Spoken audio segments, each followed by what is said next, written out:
ఆదాయ పంపిణీలోని అసమానతలు ఎన్నో సాంఘిక, ఆర్థిక, రాజకీయ, నైతిక దుష్ఫలితాలను ఉత్పన్నమవడానికి దారితీస్తాయి. అందులో ముఖ్యమైనది పేదరికమని మనం ఇదివరకే నేర్చుకున్నాం. ఒక ఆర్థిక వ్యవస్థలో ఆదాయ పంపిణీ తీరును నిర్ణయించే మరికొన్ని అంశాలను ఈ క్రింది విధంగా పేర్కొనవచ్చు.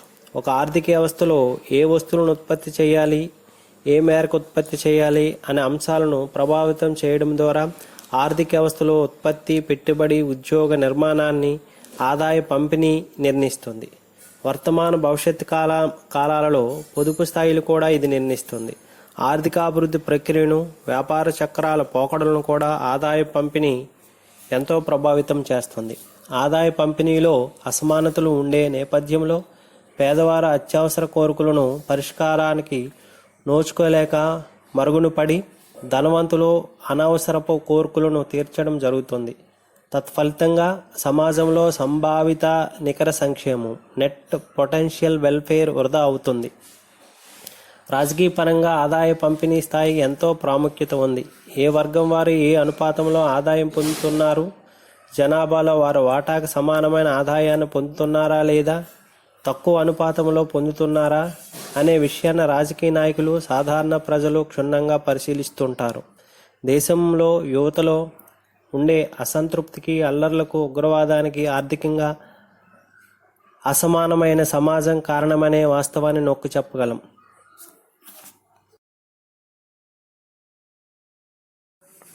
భారతదేశంలో ఆదాయ పంపిణీ. భారతదేశంలో ఆదాయ పంపిణీకి సంబంధించిన అధికార గణాంకాలు ఏవీ లభించలేదు. 1960లో committee on distribution of income and level of లివింగ్ని పిసి మహల్లోబైస్ అధ్యక్షతన ఏర్పాటు చేశారు. ఈ కమిటీ 1964లో నివేదికను అందించింది. తర్వాత NCAER national council of applied economics research వారు మరికొంతమంది వ్యక్తులు, లైడాల్, అయ్యంగార్, ముఖర్జీ మొదలైన వారు దీనిపై అంచనా వేశారు. ఎన్ఎస్ఎస్ వారు సేకరించిన వినియోగ వ్యయం ఆధారంగా వ్యక్తిగత అధ్యయనాలు జరిగినవి. Council of applied economics research వారు మాత్రం ఆదాయ దత్తాంశాలను తీసుకొని గణించారు. 1. వినియోగ వ్యయ ప్రాతిపదికన అంచనాలు. ఎన్ఎస్ఎస్ వారు అందించిన వినియోగ వ్యయం ఆధారంగా ఆదాయ పంపిణీలో అసమానతలు గణించిరి. వీరిలో ముఖ్యులు మూర్తి, పిల్లై, చటర్జీ, భట్టాచార్య, రామ్ చౌదరి, అయ్యంగార్ మొదలైన వారు కలరు. వీరి అంచనాల్లో గ్రామీణ మరియు పట్టణ ప్రాంతాలలో వినియోగ అసమానతలు తగ్గుచున్నవి. వరల్డ్ బ్యాంక్ సమాచారం ప్రకారం కూడా 1992-2000 మధ్య వినియోగ వ్యయంలో అసమానతలు తగ్గినవి. గినీ గుణకం 0.338 నుంచి 0.325కి తగ్గింది. మహేంద్రదేవ్ రవిలు 2007లో ఎన్ఎస్ఎస్ వారు 61వ రౌండ్ దత్తాంశాల ఆధారంగా గ్రామాల కంటే పట్టణ ప్రాంతాల్లోనే వినియోగ వ్యయంలో అసమానతలు ఎక్కువగా ఉన్నవని పేర్కొన్నారు. అనగా ప్రపంచీకరణ నేపథ్యంలో గ్రామాల కంటే పట్టణాల్లోనే ఆర్థిక అసమానతలు పెరిగినవి. 2. ఆదాయ ప్రాతిపదికపై అంచనాలు. ఎన్సిఏఈఆర్ వారు సేకరించిన ఆదాయ దత్తాంశాల ఆధారంగా ఐఆర్కే శర్మ గ్రామీణ పట్టణ ప్రాంతాలలో ఆదాయ అసమానతలు అధ్యయనం చేశారు. దీని ప్రకారం గ్రామాలలో అసమానతలు తగ్గినవి, అనగా గినీ గుణకం తగ్గినది. పట్టణాల్లో కూడా గినీ గుణకం తగ్గింది. వినియోగ వ్యయంతో పోలిస్తే ఆదాయ పంపిణీలో అసమానతలు ఎక్కువగా ఉన్నవి. కారణం ధనవంతులకు వచ్చిన ఆదాయంలో కొంత పొదుపు చేసి కొంత మాత్రమే ఖర్చు పెడుతున్నారు. కానీ తక్కువ ఆదాయం పొందేవారు పొదుపు లేకపోయినా మొత్తం ఖర్చు పెడుతున్నారు. అందుచే వినియోగ వ్యయం కంటే ఆదాయ ప్రాతిపదికనే అసమానతలు ఎక్కువగా ఉన్నాయి. ఆదాయ అసమానతలకు కొలమానాలు. సాపేక్ష పేదరికం లేదా ఆర్థిక అసమానతలు గుర్తించడానికి లారెంజ్ వక్రరేఖను ఉపయోగిస్తారు. ఎక్స్ అక్షం పైన జనాభా శాతాన్ని ఆరోహణ క్రమంలోను, వై అక్షం పైన ఆదాయ శాతాన్ని ఆరోహణ క్రమంలోను, ఎక్స్ అక్షం పైన జనాభా శాతాన్ని ఆరోహణ క్రమంలో, వై అక్షం పైన ఆదాయ శాతాన్ని ఆరోహణ క్రమంలో తీసుకుంటారు. లారెంజ్ వక్రరేఖ నుంచి గినీ గుణకాన్ని నిర్వచిస్తారు. గిని గుణకము equal to x by x plus y. X ఆదాయ సమపంపిణీ రేఖకు లారెంజ్ వక్రరేఖ మధ్య గల ప్రాంతాన్ని, వై లారెంజ్ వక్రరేఖ దిగువనున్న ప్రాంతాన్ని తెలియజేస్తుంది. గిని గుణకం 0కి 1కి మధ్యలో ఉంటుంది. 0 సమానత్వ రేఖ, లారెంజ్ వక్రరేఖ ఒకదానితో ఒకటి సమానంగా ఉన్నప్పుడు, 1 లారెంజ్ వక్రరేఖ ఎక్స్ అక్షంతో సమానమైనప్పుడు వచ్చును. లారెంజ్ వక్రరేఖ ఎప్పుడూ సమానత్వ రేఖకు దిగువన, ఎక్స్ అక్షానికి ఎగువన ఉంటుంది. 3 దశాబ్ది కాలంలో ఆదాయ అసమానతలు. 1950లో లైడాల్, ఎన్ఎస్ అయ్యంగార్, ఎం ముఖర్జీ, ఆర్బీఐ, ఎన్సీఏఈఆర్ వారు ఈ కాలంలో ఆదాయ అసమానతలు అంచనా వేశారు. ఎన్సీఏఈఆర్ అంటే national council of applied economic research అంచనాల ప్రకారం పైనున్న 5% ప్రజల ఆదాయంలో 35% పొందుచున్నారు. గ్రామాల కంటే పట్టణాల్లోనే ఆదాయ అసమానతలు ఎక్కువగా ఉన్నవి. 1960 దశకంలో ఎన్సీఏఈఆర్ అంచనాలు వేశారు. ఓజా, భట్, సిఎస్ఓ వారు అందించే జాతీయ ఆదాయ అంచనాలు, ప్రత్యక్ష పన్నుల చెల్లింపు, ఎన్ఎస్ఎస్ వారు అందించే వినియోగ వ్యయం మొదలగు వాని ద్వారా అంచనాలు వేశారు. వీరి అంచనాల్లో దిగువనున్న 20% ప్రజలు ఆదాయంలో 7.5% మాత్రమే పొందుతున్నారు.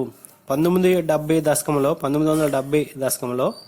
5వ ప్రణాళిక మసాయిదీ అసమానతలు పెరుగుతున్నట్లు పేర్కొన్నది. ప్రపంచ బ్యాంక్ అంచనాల ప్రకారం కూడా వినియోగం అసమానతల కంటే ఆదాయ అసమానతలు ఎక్కువగా ఉన్నట్లు తెలుస్తుంది.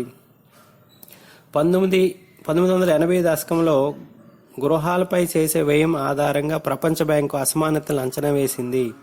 సంస్కరణల తర్వాత జీడిపి వృద్ధి రేటు పెరిగింది, కానీ పేదలు ధనికుల మధ్య అంతరాలు పెరిగినవి. సంస్కరణల తర్వాత వినియోగ వ్యయంలో కూడా అసమానతలు పెరిగినవి. ప్రణాళికా సంఘం 2012లో విడుదల చేసిన గణాంకాల ప్రకారం ఆదాయ అసమానతలు పెరుగుతున్నవి. ఆదాయ పంపిణీలో అసమానతలు. ఆదాయ పంపిణీలో అసమానతలు సాంఘిక, ఆర్థిక, రాజకీయ, నైతిక దుష్ఫలితాలను ఉత్పన్నమవడానికి దారితీస్తాయి. ఆదాయ పంపిణీలో అసమానతలు ఉన్నచో పేదవారు అత్యవసర కోరికలు పరిష్కారానికి నోచుకోక మరుగున పడి ధనవంతుల అనవసర కోరికలు తీర్చడం జరుగుతుంది. ఈ ఆదాయ పంపిణీకి రాజకీయ ప్రాబల్యం కారణమవుతున్నది. దేశంలో ఆదాయ అసమానతలు తీవ్రత ఎక్కువైన ఎడల వర్గ పోరాటాల ద్వారా జాతీయ సమగ్రత దెబ్బతినే ప్రమాదం ఉంది. 1990వ దశకం ప్రారంభంలో భారత ప్రభుత్వం నూతన ఆర్థిక విధానాన్ని ప్రకటించింది. 25 సంవత్సరముల సంస్కరణల కాలం గతించిన పేదరికం, అవస్థాపన సౌకర్యాల కొరత, ఆర్థిక అసమానతలు మొదలైన సమస్యలు కొనసాగుతున్నాయి. ప్రపంచ ఆర్థిక పరిశోధనా సంస్థ రిపోర్టు ప్రకారం ప్రపంచంలోనే అత్యంత సంపన్నులైన 1% ప్రజలు 2000 సంవత్సరాల నాటికి ప్రపంచం ఆస్తులలో 40% కలిగి ఉన్నారు. ప్రపంచంలోని 3 అత్యంత ధనవంతుల ఆస్తుల ఆదాయ పరంగా అట్టడుగునున్న 48 దేశాల మొత్తం ఆస్తుల కన్నా ఎక్కువ. ప్రపంచంలో అత్యంత ధనవంతులైన 85 మంది సంపద ప్రపంచంలో అట్టడుగు ఉన్న 50% ప్రజల ఉమ్మడి ఆస్తికి సమానం. ఆదాయ పంపిణీ అసమానతలు అంచనాలు. ఎఫ్హెచ్ లితాల్ మరియు ఎన్సీఏఈఆర్ అంచనాలు. ఎన్సీఏఈఆర్ అంటే national council applied economic research అంచనాలు. 1950. భారతదేశంలో 1950 దశకంలో ఎఫ్హెచ్ లితాల్ మరియు ఆచరణాత్మక ఆర్థిక పరిశోధన పైన జాతీయ సంస్థ national council applied economics research అంచనాల ప్రకారం 10% కుటుంబాలు 35% జాతీయ ఆదాయాన్ని పొందుచున్నారు. 10% కుటుంబాలు 35% జాతీయ ఆదాయాన్ని పొందుచున్నారు.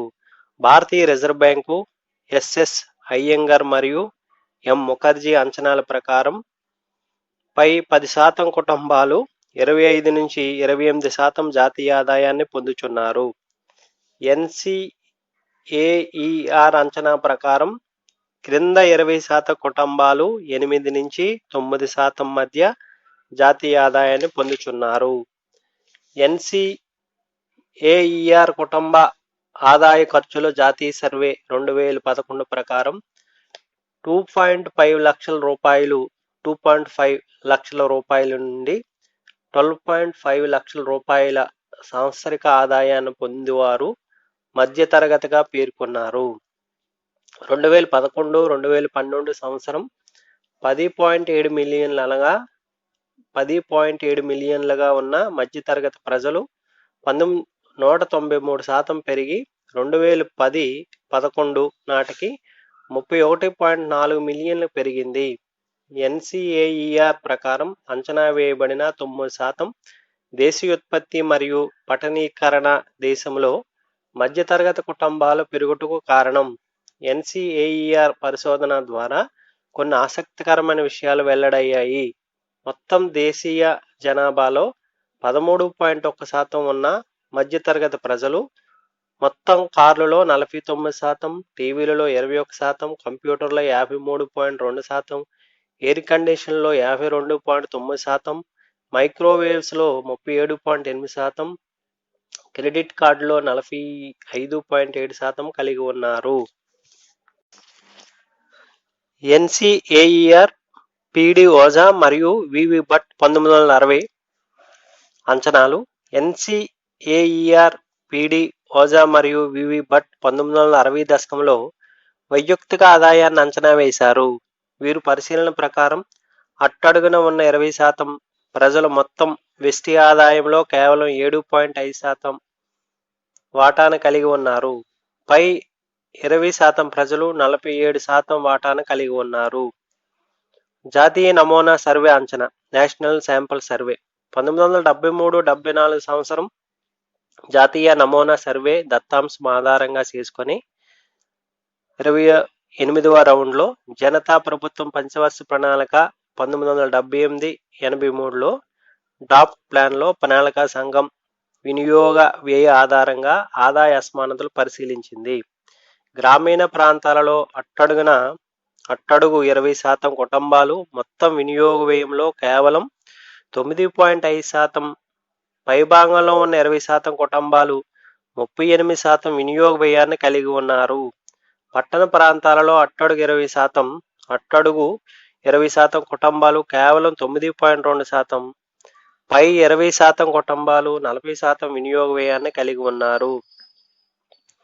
ఆచరణాత్మక మానవ వనరుల పరిశోధన సంస్థ అంచనాలు. Institutional of applied man power research అంచనాలు. ఆచరణాత్మక మానవ వనరుల పరిశోధన సంస్థ నివేదికలు 12వ పంచవర్ష ప్రణాళిక రూపొందించడంలో కీలక పాత్ర వహించినవి. ఈ నివేదిక ప్రకారం భారతదేశంలో ఆస్తుల పంపిణీలో అసమానతలు తీవ్రంగా ఉన్నాయి. పై 5% కుటుంబాలు మొత్తం ఆస్తులలో 38% ఆస్తులను, క్రింద 60% కుటుంబాలు కేవలం 13% ఆస్తులను మాత్రమే కలిగి ఉన్నారు. దీనిని బట్టి భారతదేశంలో ఆర్థిక అసమానతలు స్పష్టంగా తెలుస్తున్నాయి. కుటుంబాల ఖర్చులలో అసమానతలు. గృహస్థుల వినియోగం వ్యయ శాతంలో అంచనాలు. గృహస్థులు క్రింద 20% 1989-90లో 8.8%, 1994లో 9.2%, 1997లో 8.1%, 2005లో 8.6%, 2010లో 9%. 20% నుంచి 40% వరకు 1989-90లో 12.5%, 1994లో 13%, 1997లో 11%, 2005లో 12.2%, 2010లో 12%. 40% నుంచి 60% వరకు 1989-90 సంవత్సరానికి 16.2%, 1994లో 16.8%, 1997లో 15%, 2005లో 15.8%, 2010లో 16%. 60% నుండి 80% గృహస్థులు 1989-90లో 21.3%, 1994లో 21.7%, 1997లో 19.3%, 2005లో 21%, 2010లో 21%. పై 20% గృహస్థులు 1989-90లో 41.3%, 1994లో 39.3%, 1997లో 46.1%, 2005లో 42.4%, 2010లో 43%. అత్యధిక పై శాతం వారు గృహస్థులు 1989-90లో 27.1%, 1994లో 25%, 1997లో 33.5%, 2005లో 28.3%, 2010లో 29.3% కుటుంబాల ఖర్చుల అసమానతలు గృహస్థుల వినియోగ వ్యయ శాతంలో ఈ విధంగా ఉన్నాయి. ప్రపంచ అభివృద్ధి రిపోర్టు ప్రపంచ అభివృద్ధి సూచికలు అనుసరించి పై పట్టికలో గృహస్థుల వినియోగ వ్యయం పంపిణీ అంచనా వేసింది. అట్టడుగు 40% గృహస్థుల వినియోగ వ్యయం 1989-90లో 21.3% కాగా 1990 నాటికి కేవలం 0.4% పెరిగి 21.7% అయింది. పై 20% కుటుంబాల వ్యయం 1989-90 సంవత్సరంలో 41.3% ఉండగా 1994 సంవత్సరం నాటికి 39.3%కి తగ్గింది. 2010 సంవత్సరం నాటికి పై 20% కుటుంబాల వ్యయం 43%కి పెరిగింది. పై 10% కుటుంబాల ఖర్చు 1994లో 25% నుంచి 2010 నాటికి 29% పెరిగింది. ఆర్థిక సహకారం మరియు అభివృద్ధి సంస్థ OECD వివిధ దేశాల ఆర్థిక అసమానతలకు సంబంధించి డిసెంబర్ 2011లో వెల్లడించిన నివేదిక ప్రకారం గడిచిన 2 దశాబ్దాల కాలంలో భారతదేశంలో ఆదాయ అసమానతలు రెండంతల అధికమైనవి. పై 10% వేతనదారుల ఆదాయం 20 సంవత్సరాల క్రితం కింద 10% వేతనదారుల ఆదాయం కన్నా 6 రెట్లు మాత్రమే అధికంగా ఉండగా ప్రస్తుతం ఇది 12 రెట్లు అధికమైంది. దీనిని బట్టి వేతనదారుల మధ్య ఆర్థిక అసమానతలు స్పష్టమవుచున్నవి. భారతదేశంలో 100 మంది సంపన్నులు సమిష్టి నికర సంపద 2011 సంవత్సరంలో 12,06,375 కోట్ల రూపాయలుగా ఉంది. ఇది దాదాపు 2010-11 సంవత్సరం భారతదేశ స్థూల దేశీయోత్పత్తి విలువ మొత్తం 71,57,412 కోట్ల రూపాయల్లో 17%కు సమానం. 17%కు సమానం. భారతదేశంలో వివిధ ఆదాయ వర్గాల పొందే ఆదాయం వాటా. ఆదాయ వర్గాలు గ్రామీణ ప్రాంతము, పట్టణ ప్రాంతం. ఆదాయ వర్గాలలో అట్టడుగు 20%, గ్రామీణ ప్రాంతంలో 1960 సంవత్సరం 4%, 1975-76లో 6.3%, పట్టణ ప్రాంతంలో 1960లో 4.1%, 1975-76లో 5.8%. ఆదాయ వర్గాలలో రెండవ 20%, గ్రామీణ ప్రాంతంలో 1960లో 10.1%, 1975-76లో 10.6%, పట్టణ ప్రాంతంలో 1960లో 8.4%, 1975-76లో 9.8%. ఆదాయ వర్గాల మూడవ వర్గం 20% వాళ్ళు గ్రామీణ ప్రాంతంలో 1960లో 14.3%, 1975-76 సంవత్సరంలో 15%, పట్టణ ప్రాంతంలో 1960 సంవత్సరంలో 12.3%, 75-76 సంవత్సరంలో 14%. ఆదాయ వర్గాలలో నాలుగవ 20%, గ్రామీణ ప్రాంతంలో 1960 సంవత్సరంలో 21.6%, 1975-76లో 21.4%, పట్టణ ప్రాంతాల్లో 1960 సంవత్సరంలో 19%, 1975-76 సంవత్సరంలో 20.9%. ఆదాయ వర్గాలలో ఐదవ 20%, 1960 గ్రామీణ ప్రాంతంలో 1960 సంవత్సరంలో 50%, 75-76లో 46.7%, పట్టణ ప్రాంతంలో 56.2%, 75-76లో 49.5%. గిని గుణకం గ్రామీణ ప్రాంతంలో 1960 సంవత్సరంలో 0.42%, 75-76లో 0.39%, పట్టణ ప్రాంతంలో 1960 సంవత్సరంలో గిని గుణకం 0.49%, 75-76లో గిని గుణకం 0.2%. గ్రామీణ ప్రాంతాల కంటే పట్టణ ప్రాంతాల్లో ఆదాయ అసమానతలు ఎక్కువగా ఉండడాన్ని పై పట్టిక ద్వారా గ్రహించవచ్చు. ఆదాయ వినియోగ వ్యయం పంపిణీతో పాటు ఆస్తుల పంపిణీలో అసమానతలు ఇంకా ఎక్కువ మేరకు ఉంటాయి. వినియోగ వ్యయం ఆదాయ పంపిణీలో అసమానతలు పోల్చి పరిశీలిస్తే మొదట దానికంటే రెండవ అంశంలో అసమానతలు ఎక్కువగా ఉండడాన్ని గ్రహించవచ్చు. ఇందుకు రెండు ముఖ్యమైన కారణాలు ఉన్నాయి. ఒకటి, వినియోగ వ్యయానికి పొదుపు కలిసి ఉన్నప్పుడు ఆదాయం తెలుస్తుంది. అంటే y = C+s. ఎక్కువ ఆదాయం పొందేవారు వినియోగ వ్యయం ఆదాయంతో పోల్చితే సాపేక్షంగా తక్కువగా ఉంటుంది. కానీ తక్కువ ఆదాయం పొందే వర్గాలలో ఆదాయం కంటే కొన్ని సమయాల్లో వినియోగ వ్యయం అధికంగా ఉంటుంది. తత్ఫలితంగా వినియోగ వ్యయం పంపిణీ ఆధారంగా లెక్కించిన అసమానతల కంటే ఆదాయ పంపిణీ ఆధారంగా లెక్కించిన అసమానతలు అధికంగా ఉంటాయి. ఉదాహరణకు 1973-74 సంవత్సరంలో గ్రామీణ ప్రాంతంలో ఉండే అట్టడుగు 20% వారి వాటా మొత్తం వినియోగ వ్యయంలో 9.29%. కానీ 1975-76 సంవత్సరం మొత్తం ఆదాయంలో వీరి వాటా కేవలం 6.3%. ఇందుకు విరుద్ధంగా అత్యధిక 20% వారు వాటా మొత్తం వినియోగంలో 38.15%. కానీ మొత్తం ఆదాయంలో వీరి వాటా 46.7%. ఆదాయ పంపిణీలో అసమానతలు సూచించే గినీ సూచి 1975-76 సంవత్సరంలో ఎక్కువ స్థాయిలో 0.9% ఉండగా ఉండగా వ్యయంలో అసమానతలు సూచించే గినీ సూచి 1973-74 సంవత్సరంలో తక్కువ స్థాయిలో 0.2796గా ఉండడాన్ని గ్రహించవచ్చు.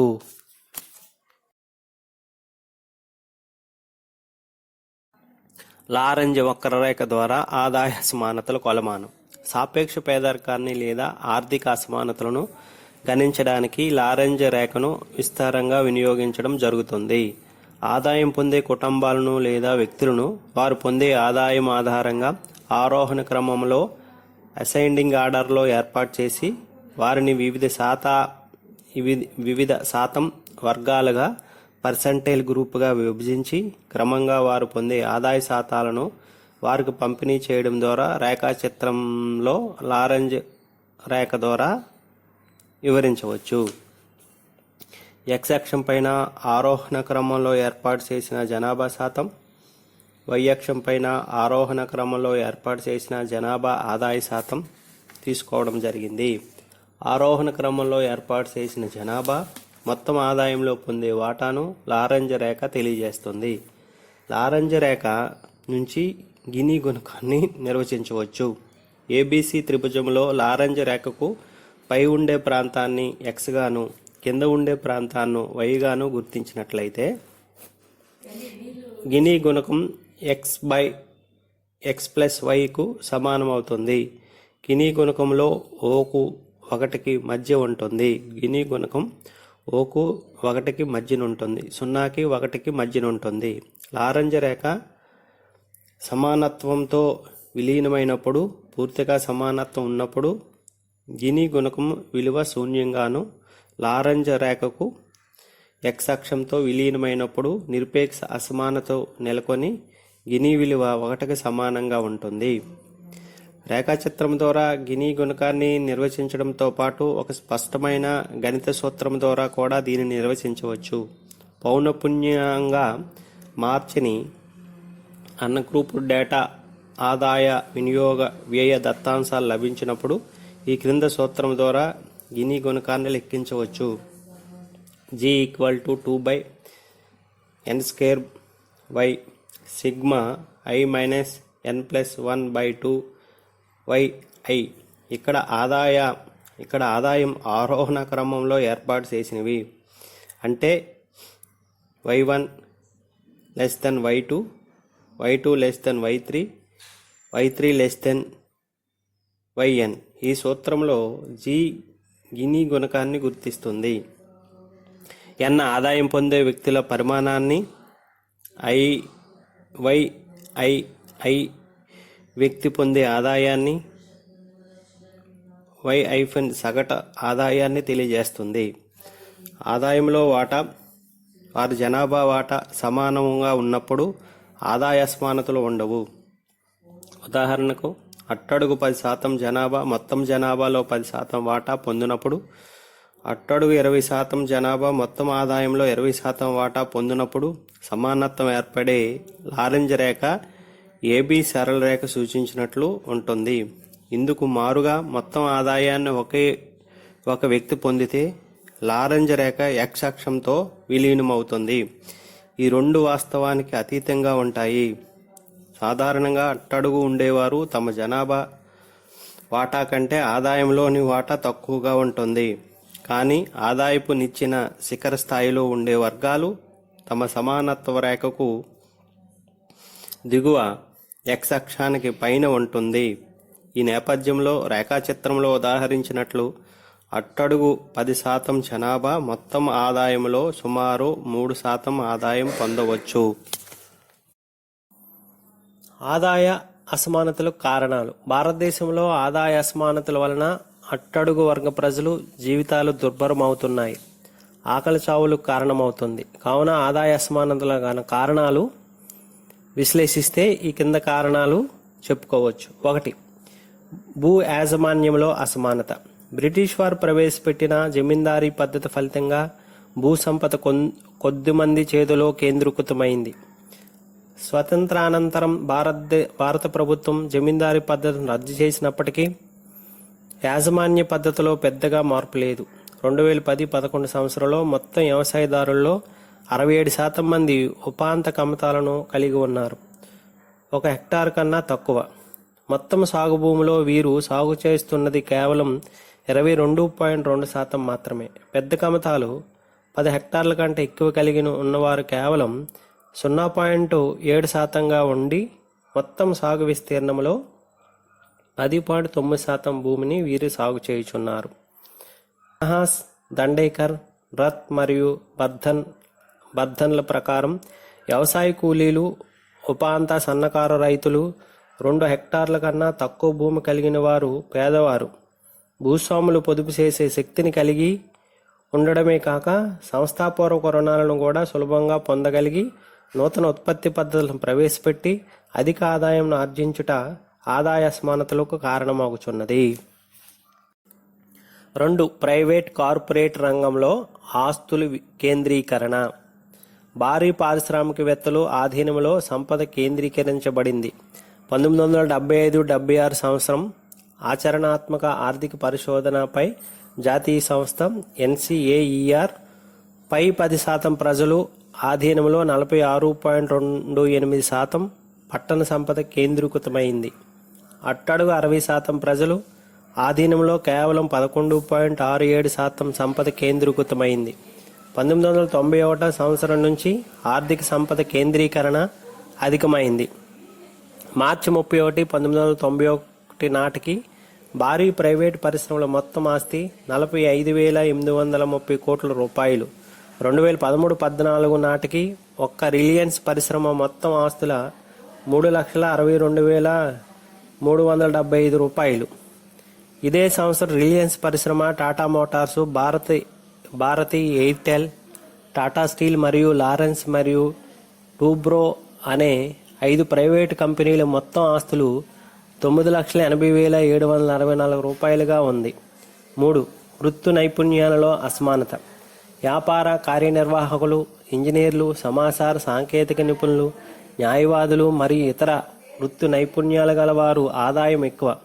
మన దేశంలో వృత్తి నైపుణ్యతకు అవసరమైన శిక్షణాలయాలు అందరికీ అందుబాటులో లేవు.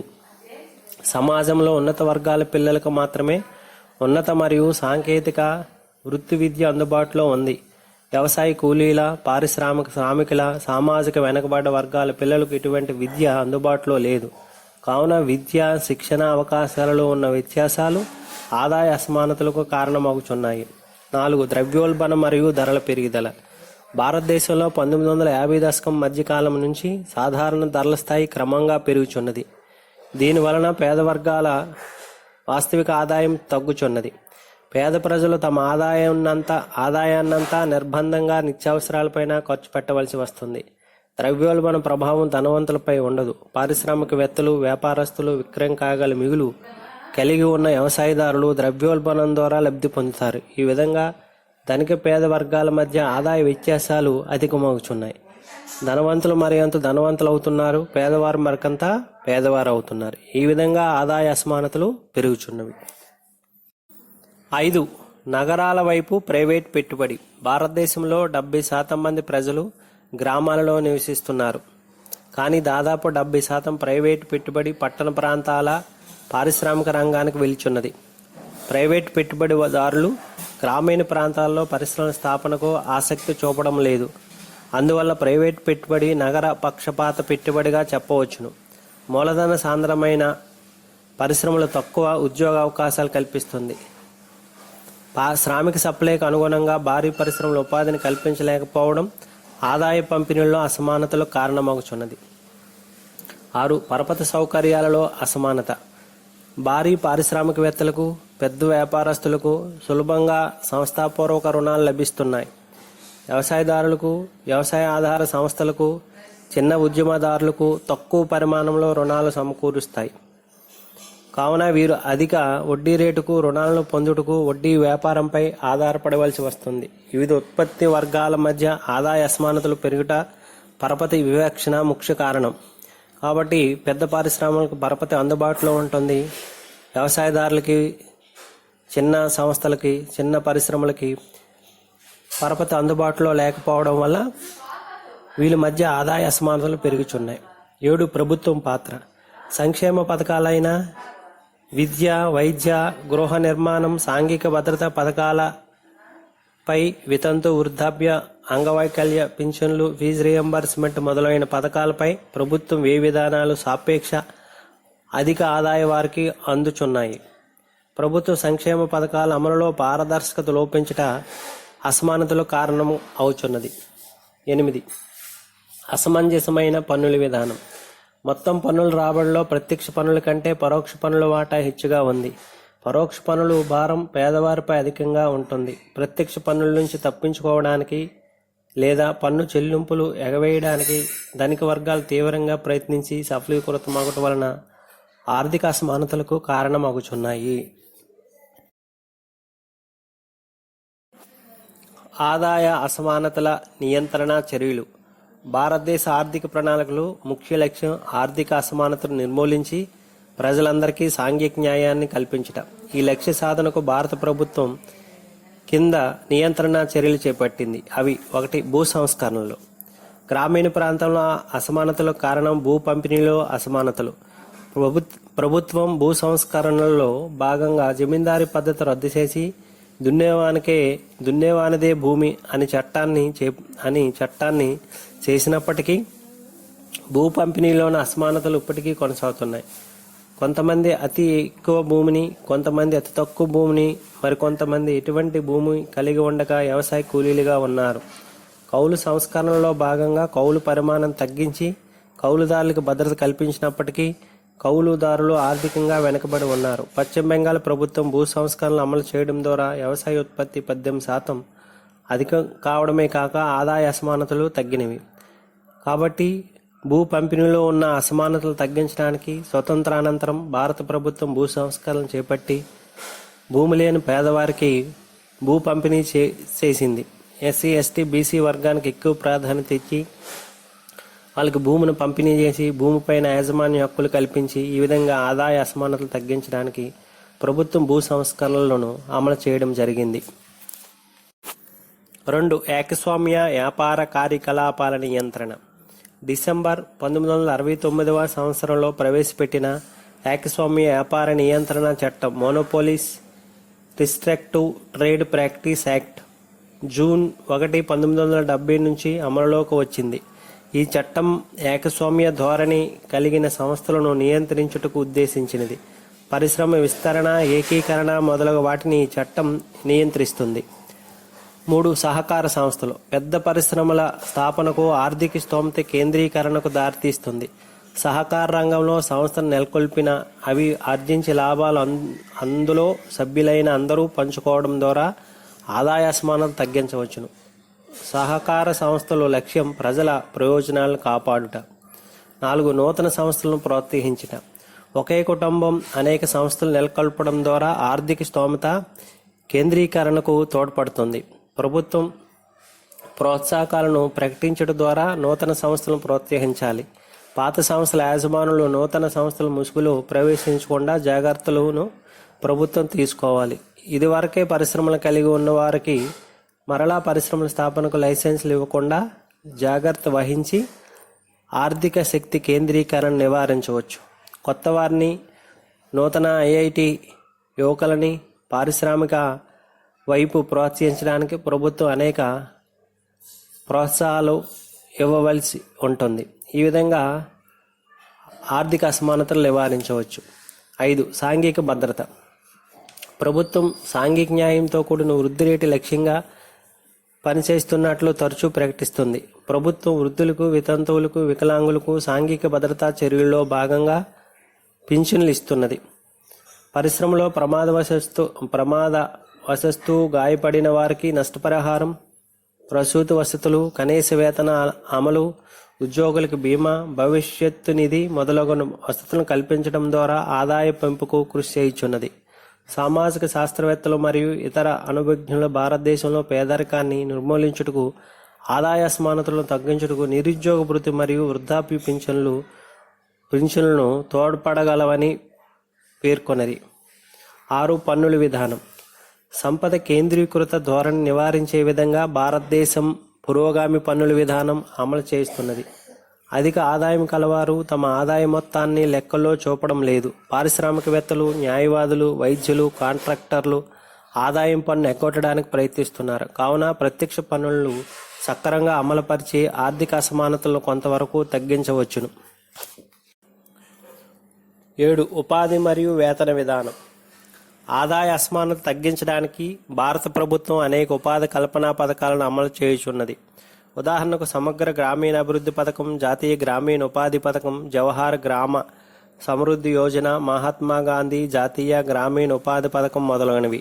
ఈ పథకాలు ప్రజలకు కొంతమేరకు ఆదాయాన్ని కల్పించుచున్నవి. భారతదేశపు సంఘటిత రంగంలో మొత్తం శ్రామికుల్లో కేవలం 10% మాత్రమే పనిచేయుచున్నారు. ఎక్కువ మంది పనిచేయుచున్న అసంఘటిత రంగం శ్రామికుల వేతనాల స్థాయి చాలా తక్కువ. వీరి కనీస వేతనాన్ని అమలు చేయడం ద్వారా ఆదాయ అసమానతలు తగ్గించవచ్చు. 8. చిన్న తరహా పరిశ్రమలు ప్రోత్సహించడం.